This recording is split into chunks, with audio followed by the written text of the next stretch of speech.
Bonjour, bonjour, bienvenue à toutes et à tous sur Cocotte TV. On est à Londres, on est chez MSI et on va vous faire une petite vidéo des différentes nouveautés qui sont présentées aujourd'hui. Donc c'est un événement principalement tourné sur le X99, donc on va pouvoir découvrir toutes les cartes mères et pas mal d'intégrations qui sont faites dans différents boîtiers. C'est tout de suite, c'est maintenant, c'est sur Cocotte TV. On commence avec les cartes mères X99. Vous avez devant vous la toute nouvelle X299 Raider qui sera plutôt en fait le modèle d'entrée de gamme pour la nouvelle plateforme de chez Intel. Donc avec le socket 2066, les 8 canaux pour la DDR4. On a également toutes les phases d'alimentation qui sont ici. On en compte 2, 4, 6, 8, 9 au total. On a également la partie SATA avec les différents ports SATA et la partie PCI Express. On continue avec la X299 SLI+, qui est un modèle un petit peu plus haut de gamme. Ça se voit, on a un peu plus de dissipateurs. On a également une protection au-dessus des ports de la carte mère ou encore au niveau de la partie audio. On va retrouver après les mêmes caractéristiques techniques avec le socket 2066.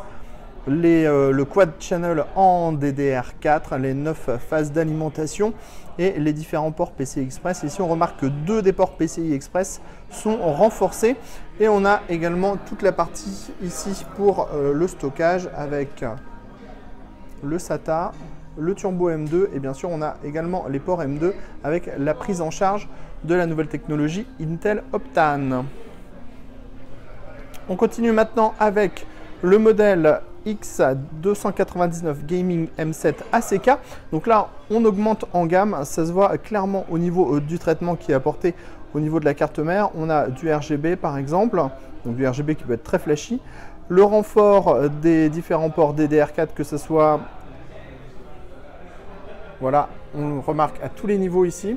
Et on a également un grand renforcement au niveau des différents ports PCI Express. On a également ce dissipateur, donc dissipateur qui, si vous retirez les 2 petites vis, peut se soulever en fait, et vous allez venir plaquer le dissipateur en fait sur vos SSD M2, parce qu'on le sait, les SSD M2 peuvent chauffer, et quand ils chauffent, ils perdent en performance.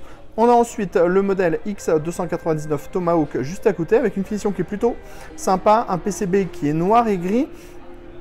Et on a là aussi des ports renforcés sur 2 PCI Express par exemple. Et on a les dissipateurs avec les Tomahawk et les X299 qui sont présentés. On continue tout de suite avec le reste de la gamme MSI. On est maintenant sur une machine en Z270 avec une Z270 Tomahawk Arctic.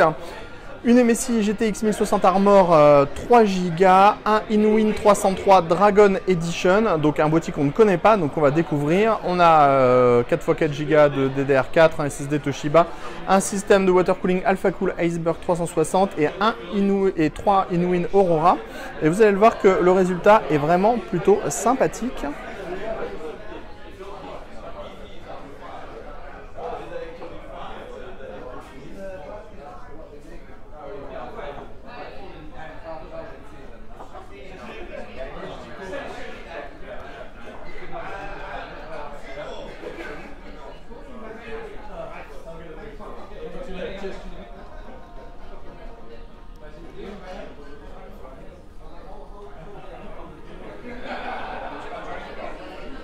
Donc le tout est associé à un clavier MSI Gaming et à une souris MSI Gaming. On a ensuite d'autres machines avec de l'intégration dans un Inwin 101. Alors, on va essayer de vous mettre un petit peu plus de luminosité. Dans un Master Box 5.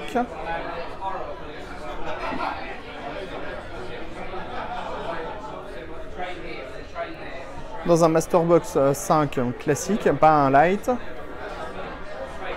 Et enfin, dans un Master Case 5 Maker.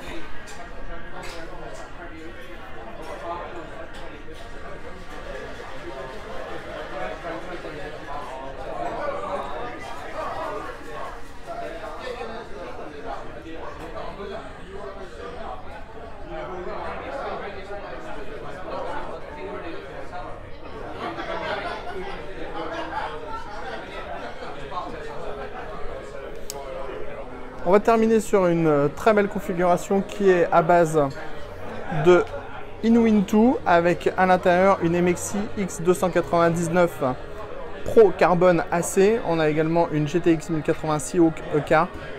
Le InWin2 dont on a déjà parlé, 8x8 Go de DDR4 en 3000 MHz, un SSD Toshiba, du water cooling custom et des ventilateurs TT Ring.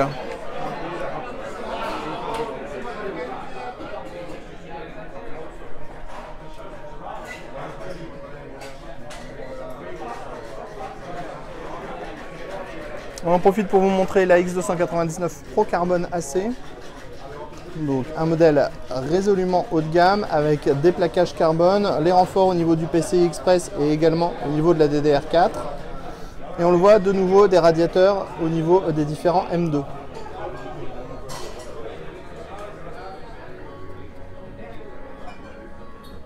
On passe maintenant au dernier endroit donc, qui est consacré au PC fabriqué par MSI.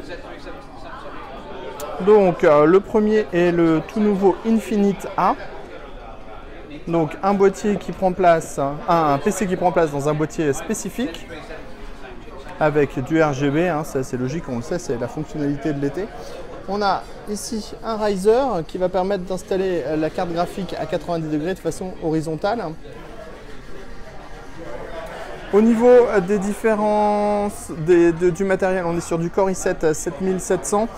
On a de la GTX 1080, on a un système de refroidissement qui est exclusif, on a le Mystic Light RGB, on va avoir du SSD en NVMe PCI Express à 2,2 GHz maximum.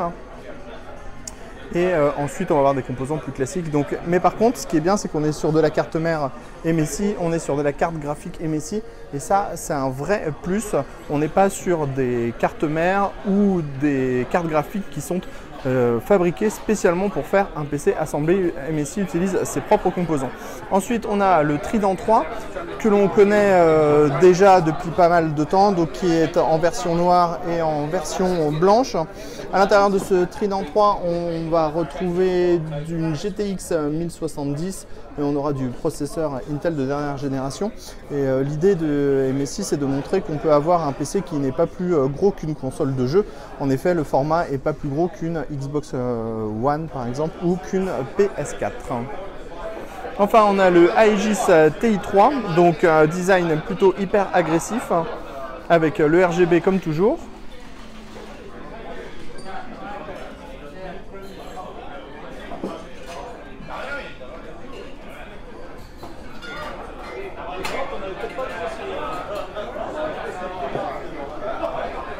Et au niveau des configurations, on va être sur du Core i7 7700K et de la GTX 1080 principalement, et ensuite on aura tous les autres équipements. Voilà les produits qui étaient présentés par MSI durant cet événement, et on vous dit à très bientôt sur Cocotte TV pour de prochaines vidéos sur cocoteland.com pour tous nos articles et toutes nos news.